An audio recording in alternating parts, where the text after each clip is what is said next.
Sabe, eu estava pensando durante o culto, a palavra de Deus funciona, e se não está funcionando para você, é porque você não está trabalhando nela. Quando fazemos o que a Bíblia nos diz para fazer, as nossas vidas mudam. Elas não mudam de uma vez, mas gradualmente, de pouco a pouco. Mas, se você ficar firme, sua vida será completamente e totalmente transformada. Vou falar com vocês esta manhã sobre a diferença entre a lei e a graça. E como, mesmo como cristãos da nova aliança, muitas vezes nós misturamos muitas coisas da antiga aliança com ela e com isso nós a enfraquecemos. Sabe, o diabo quer que sejamos legalistas. Acho que um dos maiores desafios que teremos em nossa vida é viver uma vida santa sem nos tornarmos legalistas.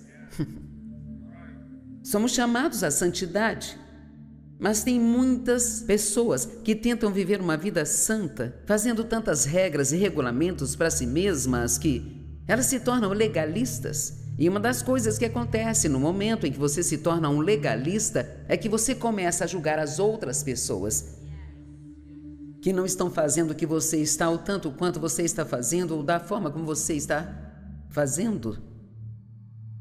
Eu fui uma cristã legalista, eu teria sido um fariseu top, sabe? E imagino que eu tenho alguns amigos aqui que poderiam dizer a mesma coisa. Veja, Jesus fez muito por nós, mas realmente não podemos desfrutar isso até que aprendamos a deixar de lado o velho e tomarmos posse do novo. Eu quero começar em João, em Mateus capítulo 9. Muita coisa acontece no capítulo da Bíblia, é incrível, mas Jesus começa aqui, ele entra num barco, ele atravessou para o outro lado, para Cafarnaum, e o verso 2 diz: e trouxeram-lhe um paralítico prostrado pela doença, e ele disse: seus pecados estão perdoados. Bem, os escribas e fariseus não gostaram disso, porque os religiosos nunca gostam de nada. Você nunca viu uma pessoa azeda até encontrar um religioso, eles são muito... Eu não estou falando de um cristão da nova aliança, feliz, abençoado, que vive pela graça de Deus. Estou falando de um velho legalista que segue um monte de regras e regulamentos e fica bravo com os outros que não estão fazendo o mesmo. E mesmo quando você faz algo bom, eles encontram algo errado com o que está fazendo, ainda que não estejam fazendo nada. Eu sei, já sofri esse julgamento. Bem, quem ela pensa que é? Bem, pelo menos eu estou ajudando algumas pessoas, e você? Está? E assim, havia tanta coisa que Jesus fez de bom, mas os fariseus nunca gostavam de nada. Não importava o que fizesse, eles não gostavam. Então trouxeram a ele esse homem que estava paralítico e ele não disse imediatamente: seja curado. Ele disse: seus pecados estão perdoados. E os escribas disseram: quem ele pensa que é? Verso 4. Jesus, conhecendo os seus pensamentos, diz: por que pensam mal em seus corações? É interessante lembrar aqui agora que Jesus conhece os nossos pensamentos. Amém? O Salmo 139 diz que ele conhece cada pensamento que vamos ter e cada palavra que vamos falar. Mas ele disse: ok, vocês não gostam do fato de eu ter perdoado os pecados dele, então deixe-me perguntar, o que é mais fácil? Dizer levante-se e ande, ou seus pecados estão perdoados? E assim, só para provar a eles que ele tinha o poder de perdoar pecados, ele também curou o homem. Sabe, nós temos uma ideia engraçada sobre milagres.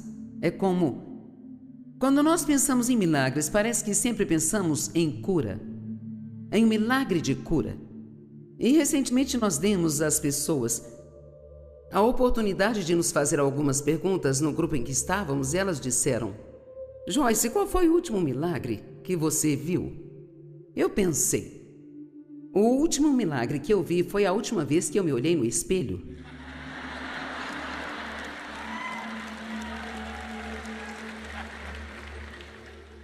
Porque veja, se você é um crente nascido de novo, Você é um milagre. Amém?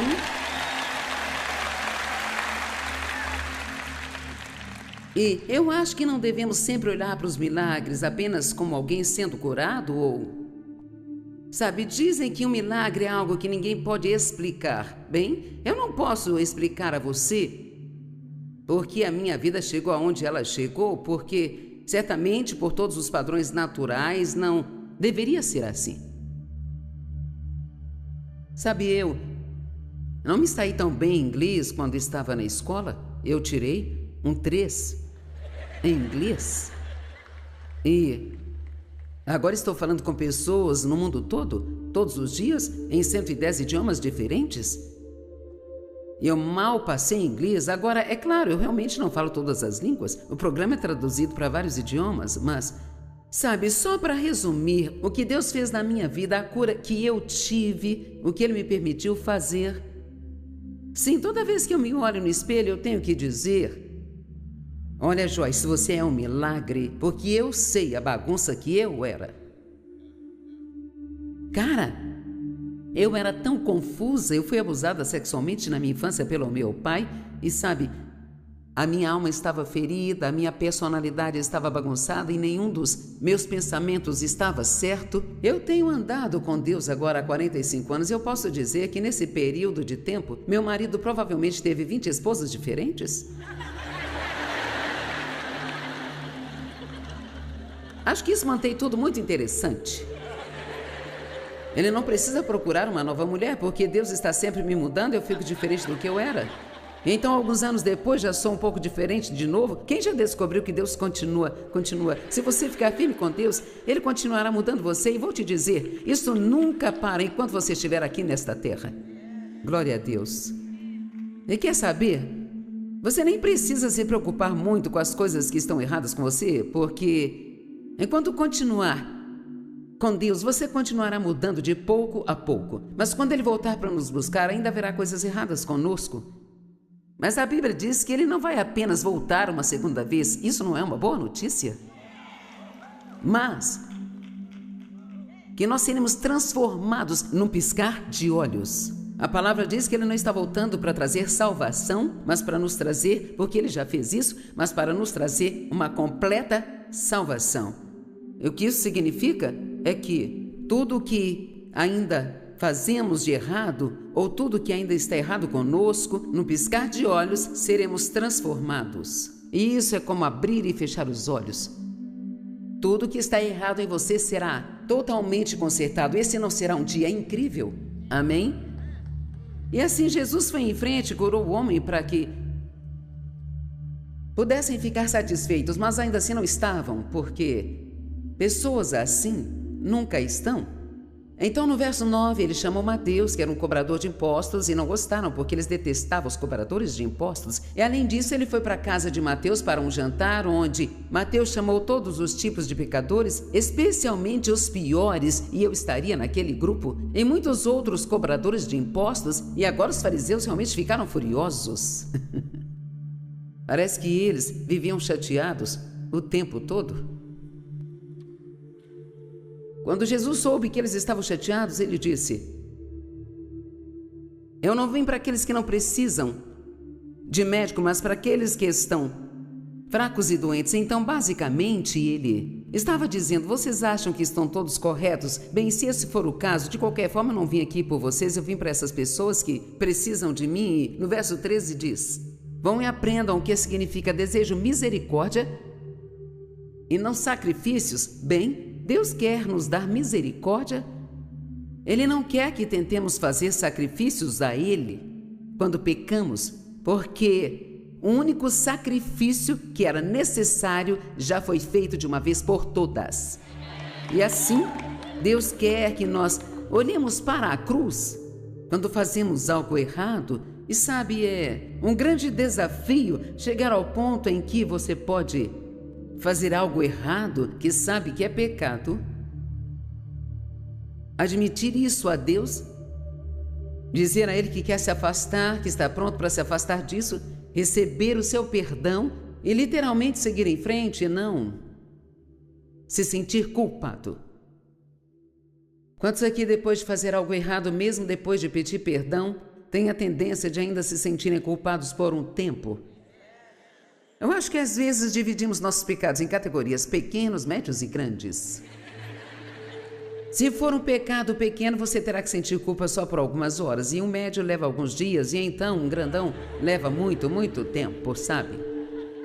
Eu carreguei esse saco de culpa comigo por muito tempo. E eu estava aprendendo sobre fé nos anos 70, no movimento da palavra da fé. Cara, eu estava usando minha fé para tudo. Acreditava em Deus para todos os tipos de coisas e eu não precisava de nada. Eu precisava amadurecer e crescer, mas eu nunca orava por isso. Você sabia que Paulo, em todas as orações que Paulo orou, ele não orou nem sequer por uma única coisa, pelos crentes? Ele nunca orou para que seus problemas desaparecessem? Ele só orou coisas que os ajudariam a crescer espiritualmente. Em vez de orar para que os problemas desaparecessem, ele orou para que eles tivessem o poder de suportar o que quer que viesse e manter-se alegres enquanto passavam por aquilo. Acho que oramos errado. Não precisamos que os problemas desapareçam, precisamos ser fortes.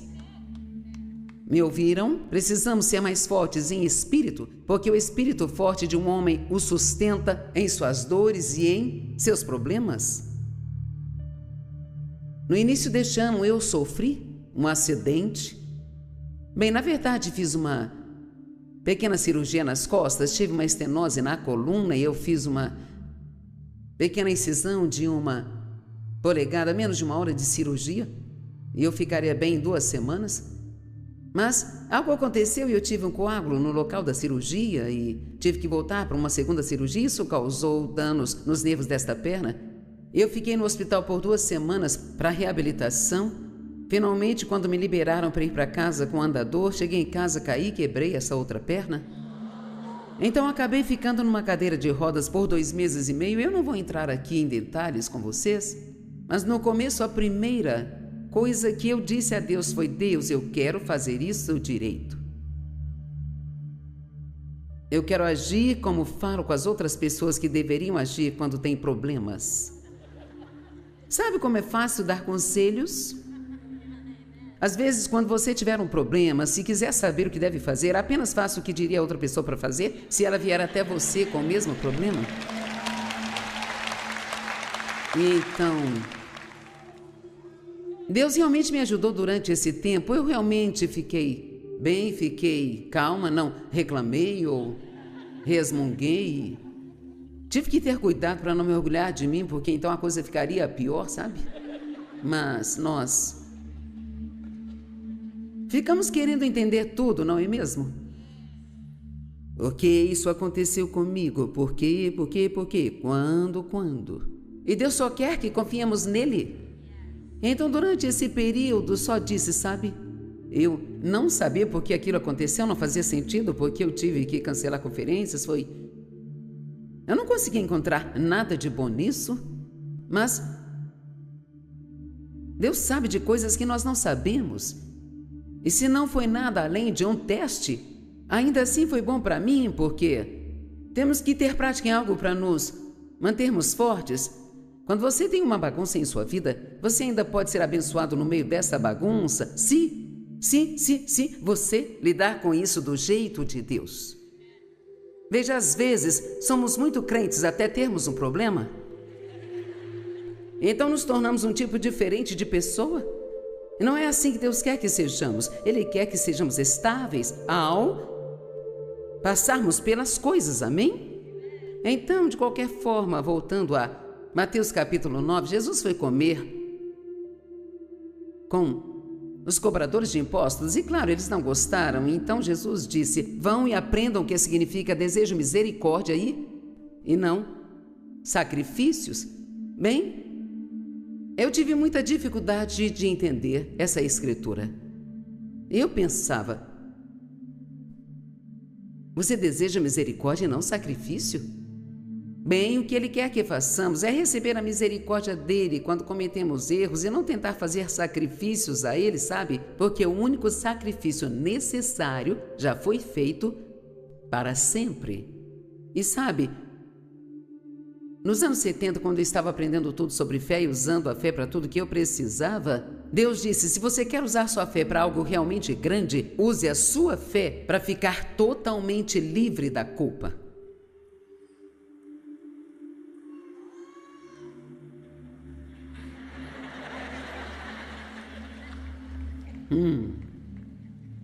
Então eu não deveria me sentir culpada quando faço algo errado? A Bíblia diz em Tiago que você deve chorar e lamentar o seu pecado, mas não diz que deve continuar fazendo isso por muito tempo depois de você receber o perdão de Deus. Veja, quando Ele perdoa o pecado, Ele o remove para tão longe quanto o leste está do oeste e Ele realmente já não se lembra deles mais. Então, se você voltar a falar com Deus sobre algo pelo qual já pediu perdão, Ele nem vai saber do que você está falando.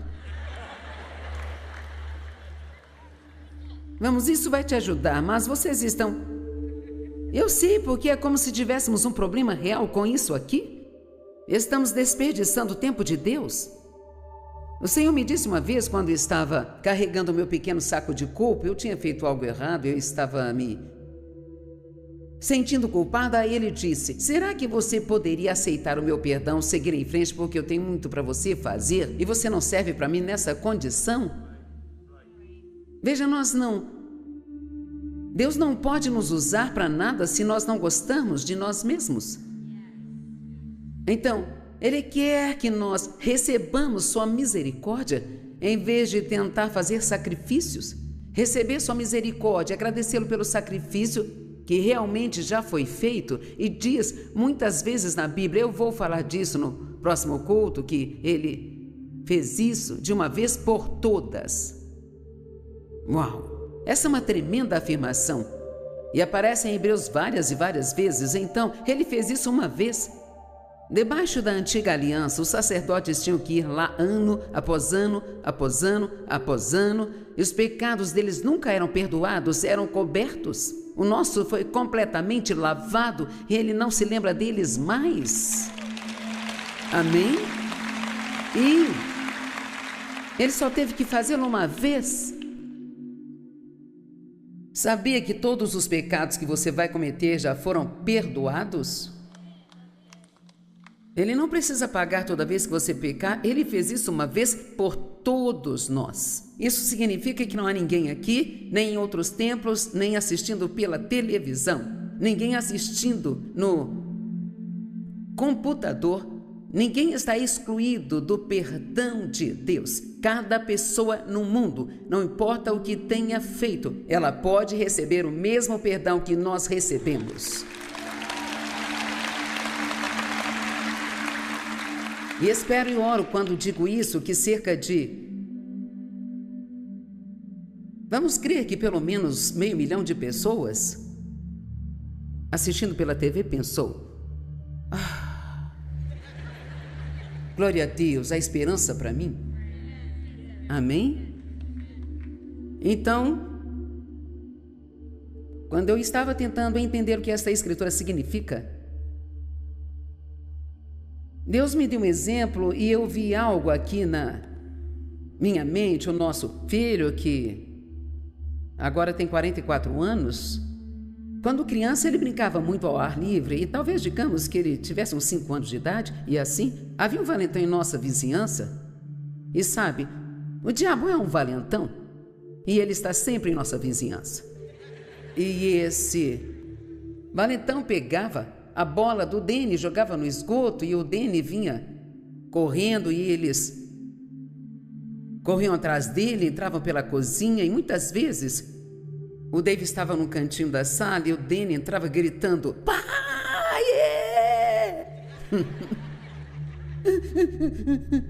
Eles jogaram minha bola no esgoto, pai. E vou te contar uma coisa, Dave pulava daquela cadeira e saía pela porta dos fundos. Ele dava com o que tinha que ser tratado. Agora, nosso filho também era um pouco indisciplinado. Ele era muito indisciplinado. E então, tínhamos uma lista de regras, por assim dizer, de coisas que ele deveria fazer todos os dias. Arrumar a cama, levar o lixo para fora, alimentar o cachorro, sabe, o que quer que fosse. E o que o Senhor me mostrou foi que, quando o estávamos ensinando e treinando, ele estava aprendendo a fazer certo as coisas que fazia errado. Mas quando ele precisava de nós não íamos primeiro checar a lista para ver se ele tinha feito tudo antes de ir correndo ajudá-lo. Acho que vocês não entenderam, vou repetir. Veja, se você é filho de Deus, quando tem uma necessidade, não importa quantas coisas não estejam marcadas na sua lista. Eu vou falar com você, eu acho que você está entendendo.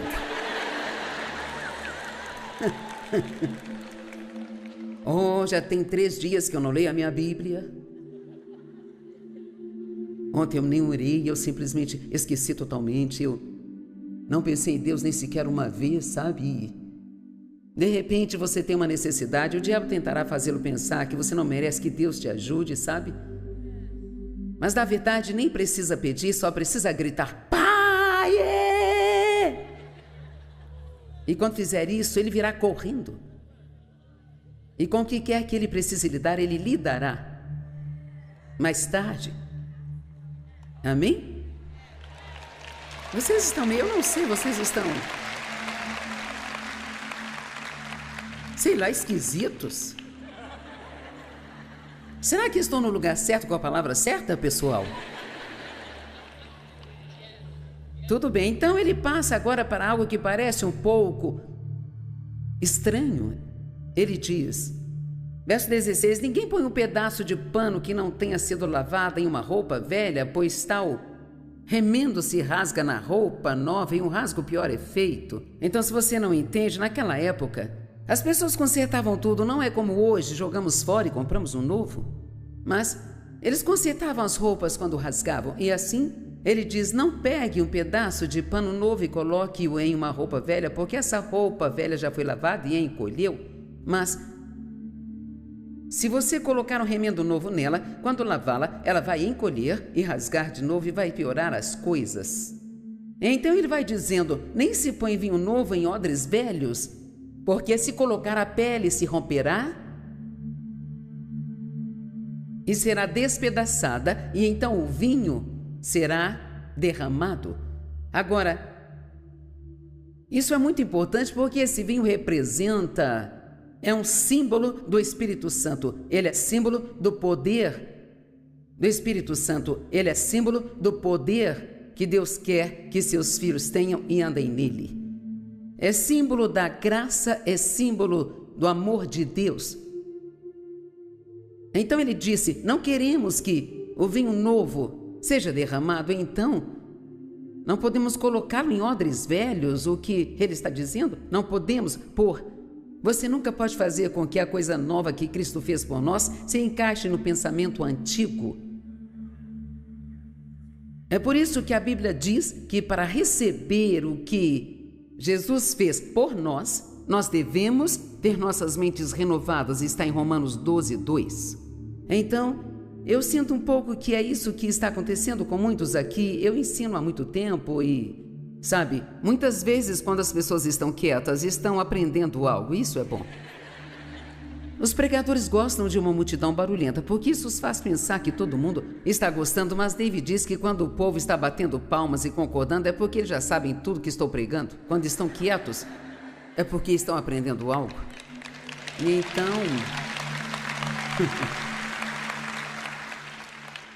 Quero dizer, isso é uma coisa enorme, porque muitos crentes da nova aliança não estão nem remotamente começando a desfrutar os privilégios que eles têm como filhos de Deus. Isso é porque eles ainda estão misturando o velho com o novo.